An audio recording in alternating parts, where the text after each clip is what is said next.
वैसा मतलब मैं जाना ही नहीं चाहता था अल्लाह की कसम कहीं। इस साल मुझे क्या गलती ये हेलिकॉप्टर चलिए बेटा हेडिंग दे दो, हेडिंग दे दो refraction at curved surfaces.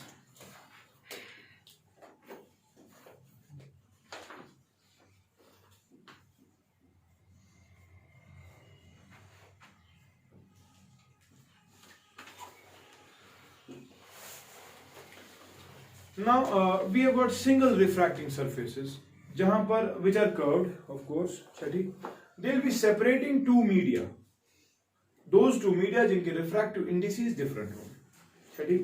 we'll have a single refracting surface, say for example we have got a single refracting surface, ठीक है, ये दो ऐसे मीडिया को सेपरेट करेगा जिनके refractive indices क्या होंगे, different, ठीक है। say for example this is the principal axis and I've got an object here, ठीक है। ऑब्वियस सी बात है अगर ये कर्व सरफेस है असली अगर ये ऐसा तेरे ऐसे नहीं याद किया center of the hollow sphere जिसे काटा गया हो है ना, that center will be called as the center of curvature, ठीक। एंड जो डिस्टेंस आएगी from the point of the mirror जहां से प्रिंसिपल एक्सिस क्रॉस कर रही है इसको क्या बोलते हैं, पोल इस बना हुई याद किस बना सेंटर ऑफ पोल ऐसे ना ये मिरर्स में हमने कहा था ना पोल, पोल ऑफ द मिरर होता है, या क्या लेंस के वक्त क्या होता है इसको क्या बोलते हैं, 10th question mark first alpha इसको क्या ओ से नाम है, चलो जनाब ये गो सी, हाँ चलो अब मैं इसको पी ही रख रहा हूं अभी क्योंकि अब वो यहां से हो गया। तो say for example I'm going with the concept that mu2 is more than mu1, that means a ray of light which is going from a rarer medium to a denser medium, ठीक है ना, हाँ say this is the first ray of light, what is going to happen, नहीं वापस है lens, lens मतलब it is a single refracting surface, मैं कहता हूँ reflecting surface, रिफ्रैक्शन होएगी ना, but it is normal to the surface therefore it will pass undeviated, पढ़ा है ना। अच्छा अगर हम इसकी बात करें दिस रे ऑफ लाइट, ठीक है, ठीक है, तो at this point of course the रे of light will undergo refraction and it will tend to pass in a direction according to Snell's laws, according to which Snell's हुआ ना कि if this is the normal, चलो ये है फिर C, ठीक है, दिस इज C, तो रे ऑफ लाइट को जाना किधर था, ऊपर, यहां जाना था ना, मगर ये कहां जाएगी, away from the normal, that's ना क्यों गई C क्या वो नॉर्मल का नॉर्मल चाहिए, सॉरी ये क्या show mu2 is greater than, okay ये डेंसर मीडियम है, ये रेयर मीडियम है, रेयर टू डेंसर जाने के वक्त रे ऑफ लाइट को क्या होता है, it bends towards the normal होने का मतलब नॉर्मल से नहीं है तो ये जाएगी कहीं इधर से, समझ गए ना, तो आपकी इमेज आपको यहां पर, समझ गए, of course this is U, ठीक है, this is V, and of course what is this distance from the center to the center of curvature, radius of curvature, sure। now बेटा सिंगल रिफ्रैक्टिंग सरफेस का मकसद ही ये है कि इसने ये रिफ्रैक्शन करेगा, and we are interested in finding out a relationship between क्या, the refractive indices of the two media, the radius of curvature of this single refracting surface, and of course object and the image distance, ये relationship हमें निकालना, ठीक है, which will be involving these 5 quantities, ठीक है।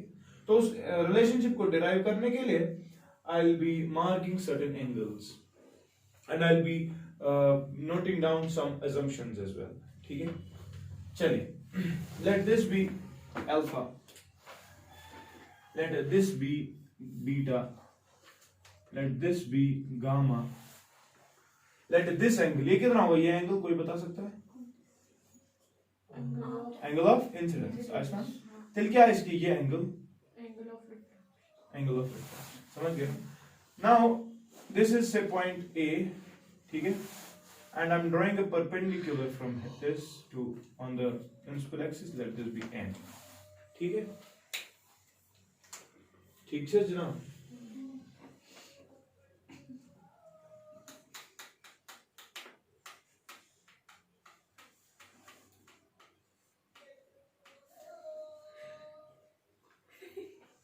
चलिए assumptions, बेटा assumptions की बात हम करते हैं।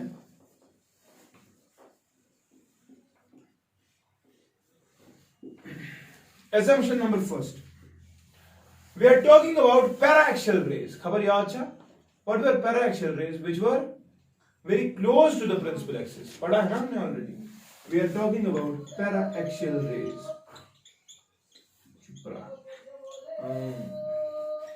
ठीक। दूसरी चीज जितने भी एंगल्स हमें यहां पर है, कौन सा एंगल है जरा बताओ? Alpha, beta, gamma, I, R, बेशक मच, देयर ऑल स्मॉल, ठीक है। तीसरा पॉइंट, जो ये P है, it will coincide with N। Is it possible? कैसे? यस, पैराएक्सियल के बाद ये बहुत नजदीक आएगा तो ऑफ कोर्स दे कोइंसाइड, ठीक है।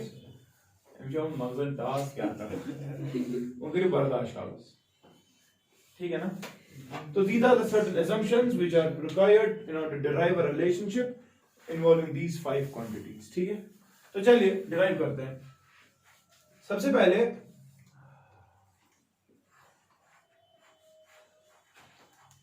in triangle ACI, ठीक है, समझना डेरिवेशन क्या है। ये तो एक कॉन्सेप्ट है ना, फिक्र पचने याद तो थाने जरूरत की गोटाफिकेशन स्टेप बाय स्टेप ना, आप इसको समझ लीजिए आज क्या करो, ठीक है। जब समझ आएगा वेरी आसान। ट्रायंगल कौन सा मैंने लिया? ACI। तो बेटा यहां पर इस ट्रायंगल में जो है ये वाला एंगल इंपॉर्टेंट है, R। अल्फा बीटा गामा अच्छा आसान है, ऐसा I ते R इंपॉर्टेंट एंगल है। तो we are interested in finding out this R। वो कैसे निकलेगा? कोई बता सकेगा ACI से कैसे निकलेगा R? सोचिए बताओ, शाबाश मानो। मैं शुभ आसान gamma is equal to gamma it is equal to R plus beta का मायने ही बात क्यों? Exterior, yes, angle on the exterior side is equal to the summation of the two interior opposite angles,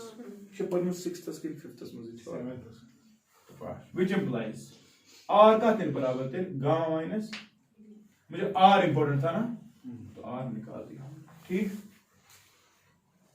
इधर पर अगर समझे ये I जो है, ये I ये किसी तरीके से निकल सकता है? सोच के बताओ। ये वाला I ये कहां पर शो एक्सटीरियर कुछ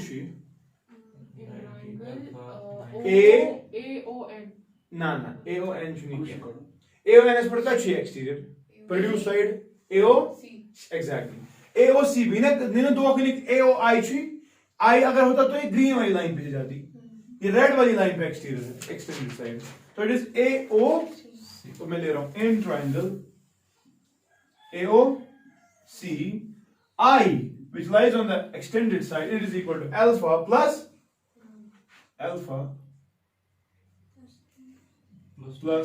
गामा, ठीक है ना। I तो I ही है तो हमें चाहिए, ठीक है बेटा। इसे को मैं स्नेल्स लॉ अप्लाई कर पॉइंट A पे, चलिए बताइए अप्लाइंग, हाँ क्या स्नेल्स लॉज एट A, कौन सा जगह क्या बनते हैं? μ1 into sin I, it is equal to शाबाश μ2 into sin R, ठीक है ना। which implies also अभी मैंने कहा angles are very small, Therefore sin I, मैं लिख रहा हूं angles are small, yes, then है when sin I is nearly equal to tan I and it is nearly equal to I itself, yes, या बोला कि tan I कोई issue नहीं है, ठीक है, तो इसे पड़ेगा sin R equal to tan R equivalent to R। तो मुझे बताओ tan I बताने की कोशिश करो, tan I किसके बराबर है? tan I, हाँ tan I, ना गुड करो इस रिप्लेस, इसे गुड करो नहीं, पहले हम I के वैल्यू देंगे, I का बराबर अल्फा प्लस विच इंप्लाइज, मैं ये लिख रहा हूं पहले μ1 sin ऑफ I के बदले में क्या लिखूं? अल्फा प्लस गामा, ठीक है ना, is equal to μ2 sin R के बदले क्या लिखूं? गामा माइनस बीटा, ठीक है ना। तो अच्छा साइन को दो, साइन मिस हो गया ना, ओके यहां पर μ2 साइन ऑफ दिस, ठीक है। अच्छा मगर मुझे ना साइन ऑफ समथिंग, उसके बदले मैं एंगल डायरेक्ट लिख सकता हूं ना, तो साइन लिखने की जरूरत नहीं है, will I directly which implies because of this case मैं लिख सकता हूं μ1 into alpha plus gamma is equal to μ2 into gamma minus beta. मगर जब मैं गामा की बात करूंगा या अल्फा की बात करूंगा या बीटा की बात करूंगा, I can replace them by tan of the angles, है कौन लिखित आई स्मॉल है, मैंने कहा साइन आई ही है, या आई के बदले मैं क्या लिख सकता हूं? tan, तो यहां पर भी मैं tan सब्स्टिट्यूट कर सकता हूं, अल्फा के बदले मैं लिखूंगा tan अल्फा, गामा के बदले मैं लिखूंगा tan गामा, इधर पर लिखो गामा के बदले ये बोलो बीटा के बदले tan बीटा, ठीक है। तो मुझे बताओ ट्रायंगल्स अगर आप लेंगे यहां पे यहां पर पहले सब्स्टिट्यूशन फिर लिखेंगे वहां, मुझे बताओ हमें क्या क्या चाहिए? अल्फा बीटा और गामा, है ना। तो मुझे बताओ पहले tan अल्फा किसके बराबर है? हाँ tan alpha perpendicular by base, perpendicular छस an, बेस छस OP, मगर P and N कोइंसाइड तो एक ही बात है, मैं OP ही लिख रहा हूं, ठीक है। OP and ON is one and the same thing, बोले OP ठीक है, क्योंकि OP is a standard distance, tan alpha मगर अल्फा ही है, तो हम कह सकते हैं अल्फा दरअसल AN by OP है, क्लियर। इसे बड़े बने तो बाकी एंगल्स, शाबाश। tan बीटा बताओ कहां से निकलेगा? tan बीटा ये परपेंडिकुलर ये है इसकी AN by PI, ठीक है ना, AN by PI, और I can say beta is equal to शाबाश AN by, ठीक है। इधर पर जिगर गामा का बात करो, ये मैंने को directly gamma will be equal to हाँ AN by PC, शाबाश AN by, खबर तो तोरा कैसा एमसी क्या फोड़ी है, AN ऊपर हर जगह पे है, कैंसिल हो जाएगा, है ना। चलिए ये करो भाई, assumptions करो मेरे मुझे,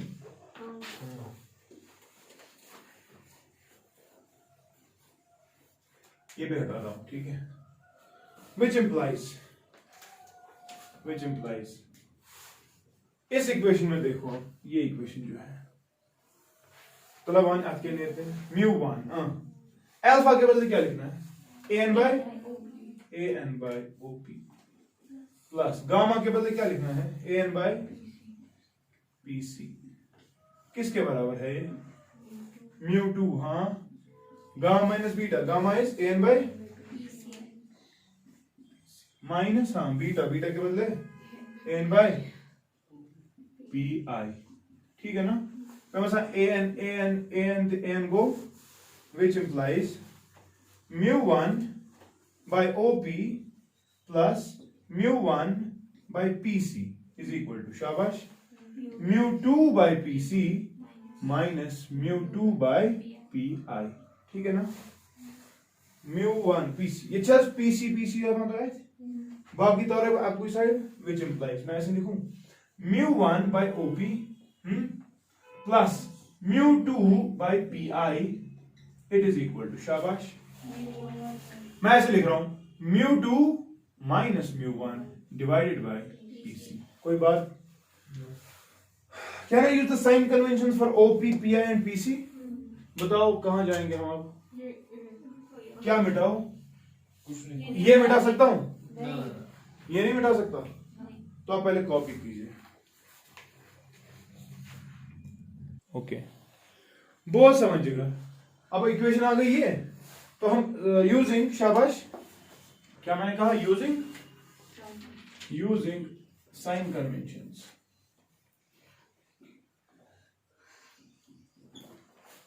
ऑनर्स क्या है, म्यू वन बाय, हाँ, OP. What is OP? You are किन माइनस यू, तो जी माग नाम टॉस माइनस में लोग साइन कन्वेंशन, हाँ, प्लस म्यू टू बाय किसके बराबर है, mu two minus mu one, mu two minus mu one divide by क्या, PC. What is PC? Plus आकिन माइनस, शाबाश, विच इम्प्लाइज, शाबाश, मैं ऐसे लिखूं, mu two by B minus, हाँ, mu one bye, it is equal to mu two minus mu one divide by, this is the relationship in case of single refracting surfaces. याद थे जो hashtag one पे note, क्या, valid only for single refracting surface.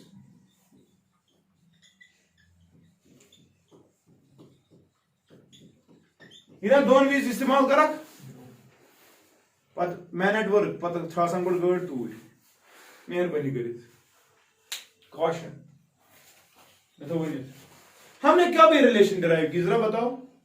जब पहला medium क्या था, rare, ये क्या वाज, हमने इसके लिए डिराइव किया ना, यानी कि our ray of light was going from rare medium into denser medium, है ना।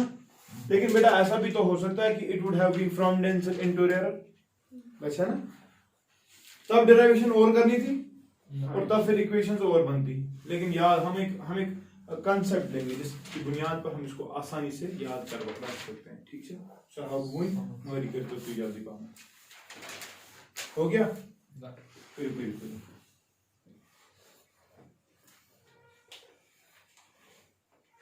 ये रोज याद रोज ना, म्यू टू कुछ रिफ्रैक्टिव इंडेक्स बी क्या मगर उसमें क्या डिस्टेंस थी, है ना, माइनस म्यू वन पहले का उसमें क्या था, यू ही था ना, is equal difference divide by R, ठीक है।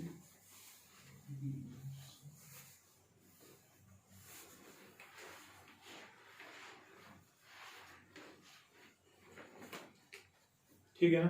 तो एक टेक्निक आप याद रखें जिसकी वजह से चाहे आपको रेयर टू डेंसर वाला केस हो या आपको क्या हो डेंसर टू हेविस की टू याद इक्वेशंस, ठीक है। तो इक्वेशन आप इस तरह से याद रखें, रिफ्रैक्टिव इंडेक्स ऑफ डेंसर ठीक है, जो भी डेंसर होगा, divided by distance in that medium, u या पी दो में से एक होगी, distance in denser minus refractive index of rare medium, ठीक है, डिवाइडेड बाय डिस्टेंस उसमें क्या है, distance in rare is equal to difference of refractive indexes divide by radius of curvature.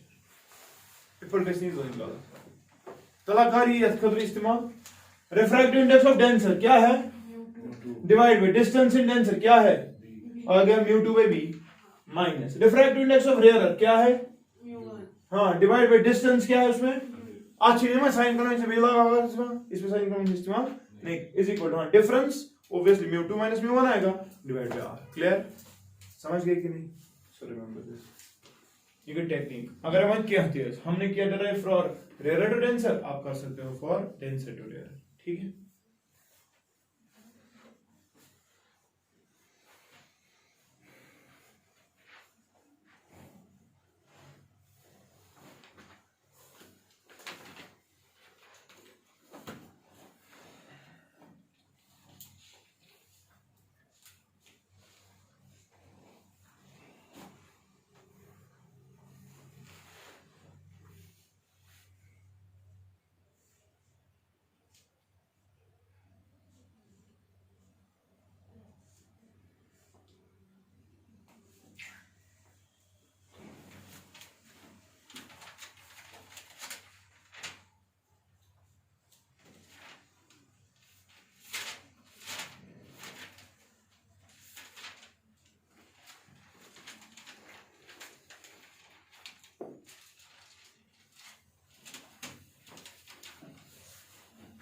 हो गया ना? So this is only valid for single refracting surfaces. ठीक है? Okay, heading to the lens maker's formula. क्या?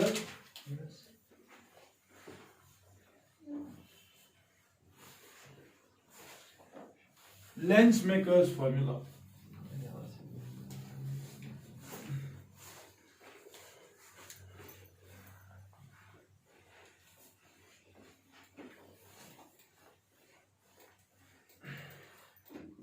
उसे जगह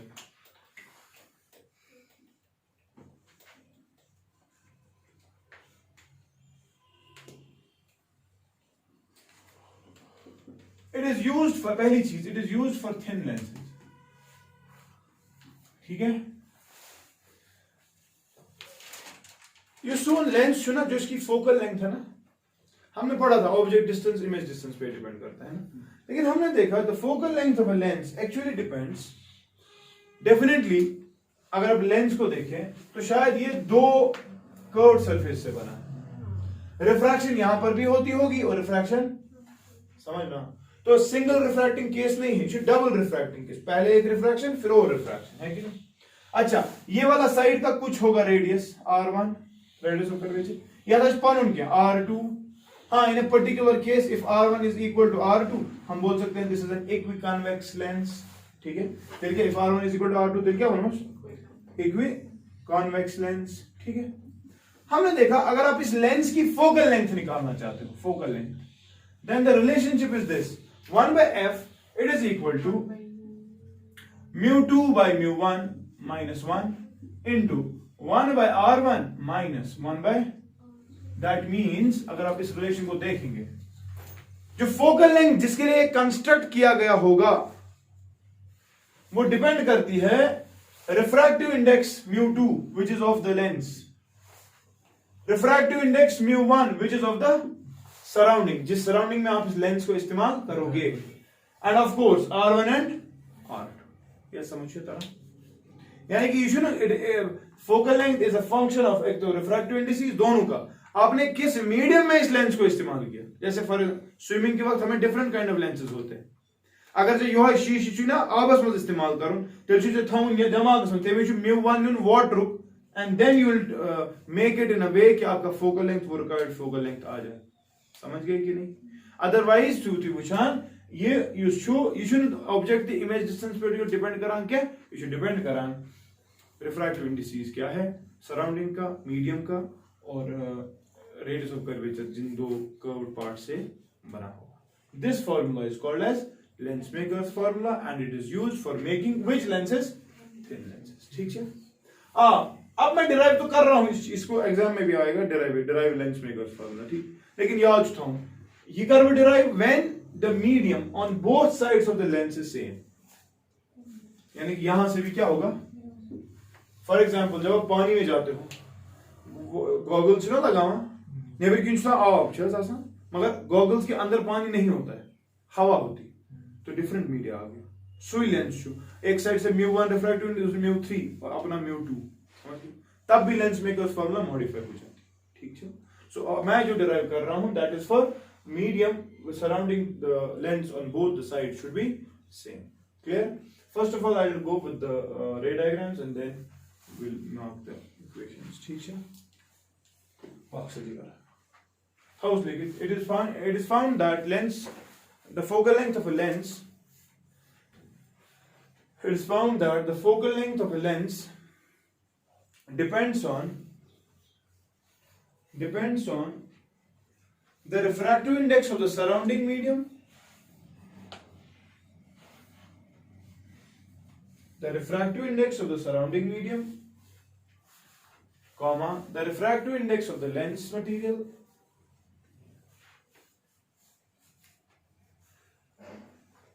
and the radius of curvatures of the two curved surfaces. And the radius of curvatures of the two क्या curved surfaces. ठीक है? Of the two curved surfaces. It is valid for making of the thin lenses.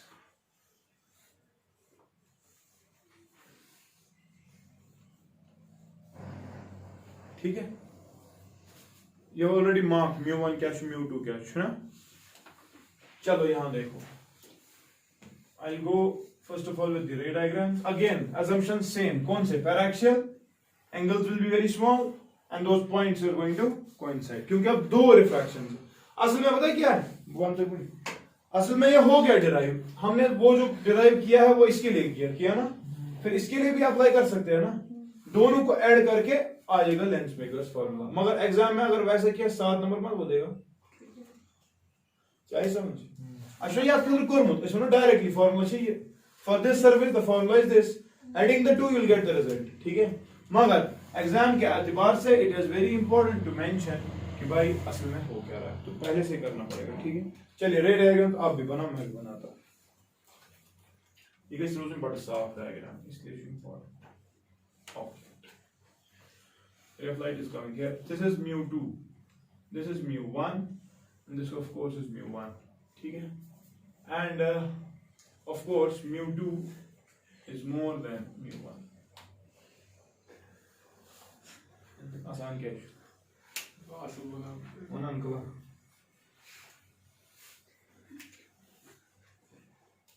This is the center of the lens C, ये हो गया यहाँ का normal,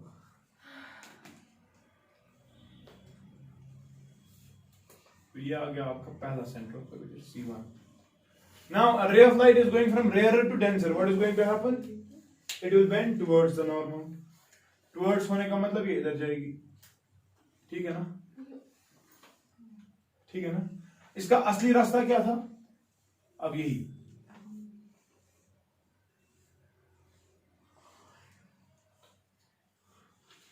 this is I1, ठीक है।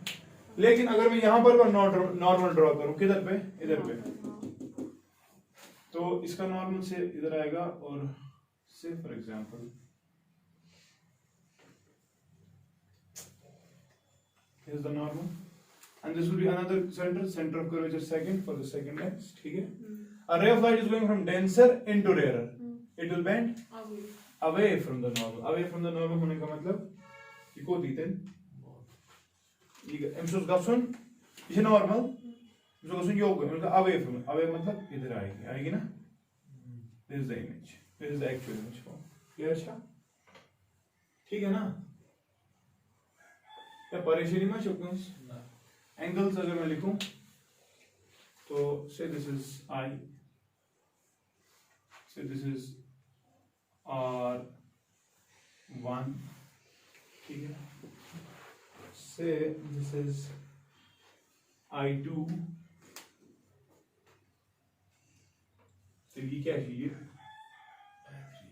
R2, I3 का वही, ठीक है, समझ आ रहा है।